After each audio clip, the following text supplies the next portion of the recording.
Hello hello hello guys and welcome back to the Barca hub. हमने Porto को 1-0 हरा दिया है और हम लोग अपने यूसीएल ग्रुप के टॉप पे पहुंच चुके हैं। But is it really something that we should celebrate and is it really something that we should be happy about? क्योंकि बहुत सारी ऐसी परफॉर्मेंसेस थी जहां पे हम बहुत ज़्यादा इंप्रूव कर सकते थे, मतलब एस्ट्रोनॉमिकली हम लोग इंप्रूव कर सकते थे। और बहुत ज़्यादा ऐसी परफॉर्मेंसेस थी जो ऑलरेडी एस्ट्रोनॉमिकली ब्रिलियंट थी, जैसे कि कुंडे हो गया, जैसे कि अराउ हो गया, जैसे कि गुंडवान या फिर फैरान हो गया। देखते हैं इस वीडियो में सारी चीज़ों के बारे में एकदम अच्छे से बात करेंगे। ठीक है, एकदम एकदम स्टार्ट से अपन लोग बात करते हैं। स्टार्ट से हम लोग देखें तो कुंडे और अराउहो ने स्टार्ट करा था डिफेंसिव पार्टनरशिप, प्रॉब्ली हमारा बेस्ट डिफेंसिव लाइनअप, प्रॉब्ली हमारा बेस्ट सेंटर बैक्स का पार्टनरशिप। क्रिश्चियनसन भी बहुत अच्छा खेल रहा है, बट अराउहो का लेवल उतना नहीं है जितना इंजरी के पहले था। But Araujo was brilliant yesterday, he was absolutely brilliant. Right back जाओ कंसेलो एज ऑलवेज, उसके बारे में हम लोग आगे बात करेंगे। लेफ्ट बैक बाल्डे खेल रहा था, मिडफील्ड में ओरियल, गावी, गुंडवान, अटैक में लेवेंडोस्की, लमीन और लेफ्ट हैंड साइड पे जाओ फेलिक्स। ठीक है ना। अपन अपन लोग एक बार ना आराम से बात कर लेते हैं। अगर तुम लोग देखो तो कल हम लोग का सबसे वीक स्पॉट क्या था? मेरे को पता है, मैं अपने पिछले वीडियोस में भी बोल चुका हूँ, but Frenkie de Jong is the most important player in this team. No one in this team is as important as Frenkie de Jong, there are no doubts about it. Frenkie de Jong की कमी हर एक game में महसूस होती है, मतलब उसके बिना हम गेम को कंट्रोल नहीं कर पाते। हमारे पास पोजीशन रहता है, आई एम नॉट सेइंग हमारे पास पोजीशन नहीं रहता, बट गलत जगह पे बॉल लूज करना, ट्रांजिशन जो कि बहुत बड़ा टॉपिक है, ट्रांजिशंस में कहीं कहीं कमी आना, पासेस में कमी आना। ठीक है ना। तो वही है, क्योंकि अगर कल तुम लोग गेम के स्टार्टिंग में देख रहे होगे तो ओरियल रोमेओ उतने अच्छे से गेम को कंट्रोल नहीं कर पा रहा था। इनफैक्ट मेरे हिसाब से कल उसका वर्स्ट परफॉर्मेंस था बार्सिलोना के लिए, है ना। तो द पॉइंट इज कि हम लोग स्टार्टिंग में ही मिडफील्ड में वीक दिख रहे थे। ठीक है, हम होल्ड नहीं कर पा रहे थे, हम गलत जगह पे बॉल लूज कर दे रहे थे, हम प्रेस को इनवाइट कर रहे थे और हम प्रेस को रेजिस्ट नहीं कर पा रहे थे।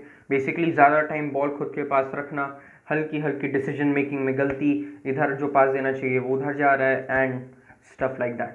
तो मैं वही कह रहा हूँ कि यहाँ पे हम लोग काफ़ी ज़्यादा वीक दिख रहे थे, और जहाँ पे मिडफील्ड वीक हो जाती है ना बारसा जैसी टीम की, वहाँ पे क्रिएटिविटी ऑटोमेटिकली डाउन हो जाती है। बात तुमको पता है, बात मेरे को पता है ना। तो स्टार्टिंग में हम लोग ठीक ठाक खेल रहे थे। मेरे हिसाब से अटैक में हमारा सबसे जो डेंजरस प्लेयर था ऑब्वियसली जाओ फिलिक्स था। हालांकि उसने ना कोई गोल मारा ना कोई असिस्ट दिया। 69 मिनट पे सब ऑफ कर दिया था शावी ने, जिसको जो मेरे को समझ नहीं आया। हालांकि उसके बारे में भी हम लोग आगे बात करेंगे जब सेकंड हाफ की बात देखेंगे तब।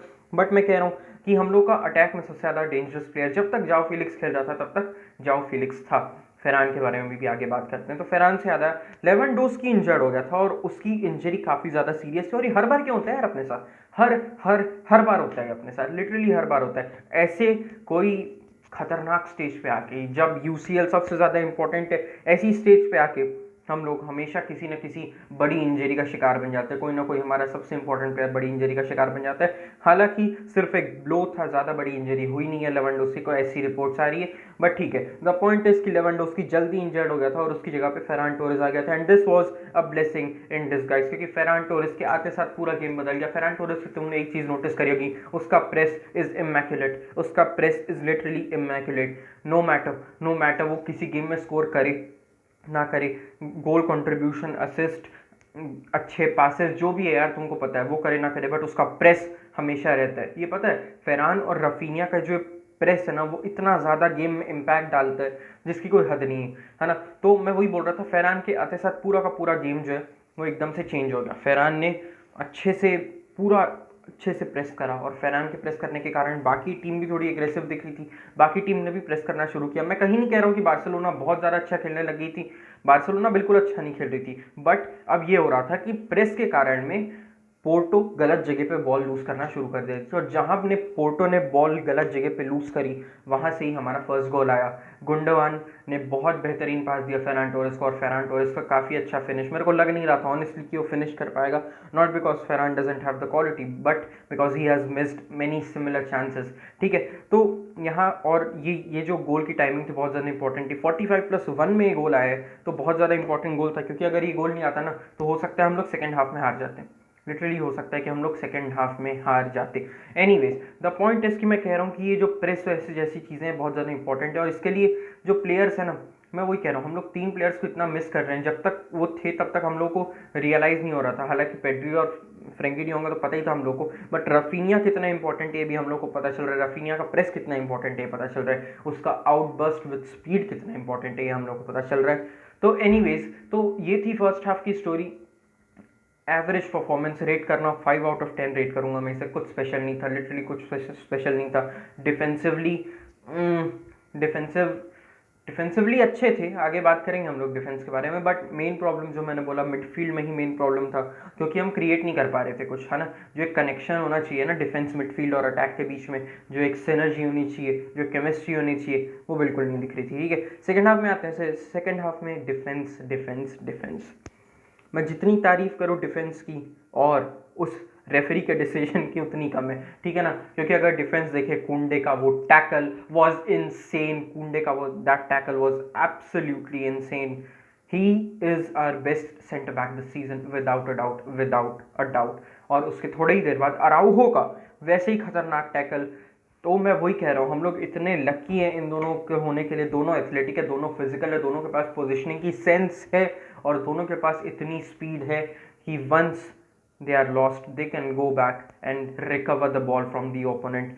दो बहुत प्यारे चांसेस बन रहे थे बट रोक दिया। और रोकने से याद आया, टर्स्टेगन टर्स्टेगन टर्स्टेगन टर्स्टेगन कितना इंपॉर्टेंट है, कितना इंपॉर्टेंट है इस टीम के लिए। लीड करता है पीछे से, सेव करता है, कभी डिसअपॉइंट नहीं करता। हालांकि पिछले जो मैंने वीडियो बनाया था उसमें डिसअपॉइंट करा था, but anyways the point is कि टर्स्टेगन हमेशा अच्छा खेलता है।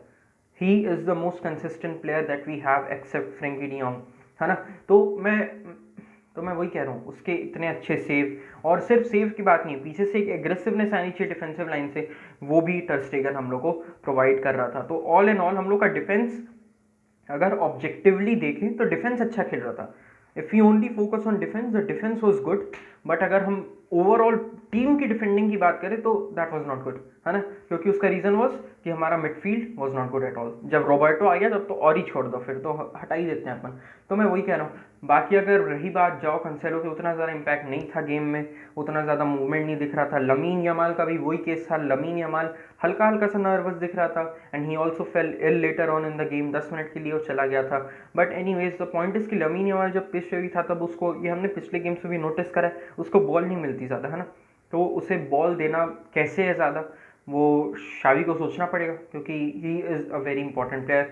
तो ऐसे बाल्डे, मैं वापस बोलूँगा, बाल्डे अच्छा प्लेयर है, हम सबको पता है, but he is not living up to the expectation. हालांकि वो सिर्फ अभी 19-20 साल का है। मैं क्रिटिसाइज़ नहीं कर रहा हूँ, मैं बस बता रहा हूँ कि अगर तुम बाल्डे का last season performance versus this season performance देखो तो लास्ट सीजन उसका performance was much better, that is all I am saying. तो ये एक चीज़ है। इसके अलावा the game was decent and we were lucky to win this game, we were lucky to win this game. क्योंकि वो रेफरिंग डिसीजन की बात कर लेते हैं।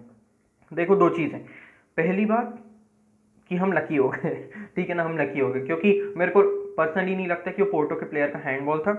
सेकेंडली, अगर जाओ कंसेलो का भी हैंडबॉल होता तो आई डोंट थिंक ये पेनल्टी रहती, क्योंकि कॉन्टैक्ट हल्का सा, ज़रा सा, एकदम एकदम हल्का सा आउटसाइड द बॉक्स हुआ था। एनीवेज, तो ये चीज़ थी, बट हम लोग लकी हो गए, ड्रॉ नहीं कराया हमने, ठीक है। बट जब हम लोग 1-0 अप हैं, जब हम लोग 1-0 अप हैं, तब इतना एंड है, आखिरी के 3 एडिशनल मिनट चल रहे। गावी क्या कर रहा है, क्या कर रहा है गावी, क्या कर रहे हैं। एंड ब्रो, नहीं नहीं नहीं नहीं नहीं नहीं man, this is not done, this is not done, this is not done.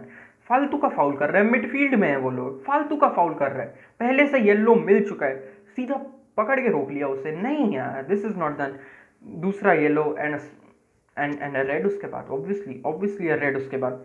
तो आई एम वेरी डिसअपॉइंटेड। फालतू का हमको एक प्लेयर लूज करना पड़ गया, और स्पेशली ऐसी सिचुएशन में जब मिडफील्डर्स की वैसे ही कमी है हमारे पास, जब हमारे पास फ्रेंकी डी जॉन्ग नहीं है, जब हमारे पास पेड्री अभी रेडी हो रहा है, रेडी हुआ नहीं है, ऐसे टाइम में गावी बहुत इंपॉर्टेंट है। तो ऐसे टाइम में अगर तुम रेड कार्ड खा जाते हो तो उसका क्या सेंस बनता है, कोई सेंस नहीं बनता यार उसका। नहीं नहीं नहीं। तो हाँ ठीक है, जीत गए game, I am not happy about this game, and I am pretty sure Xavi is also not happy. But Xavi ने वही चीज़ बोली that this is the most difficult club to manage in the world. क्योंकि हम जीत भी जाए तो भी हम खुश नहीं रहते ना। देख लो, 1-0 जीते हैं, बट हम कह रहे हैं नहीं यार उतना मज़ा नहीं है। Anyways, a win is a win, 3 points are 3 points, and let's hope हम लोग ऐसे ही रश पास करते जाए अपने यूसीएल ग्रुप में। मिलते हैं अपने नेक्स्ट वीडियो में, तब तक के लिए विस्का एल बार्सा।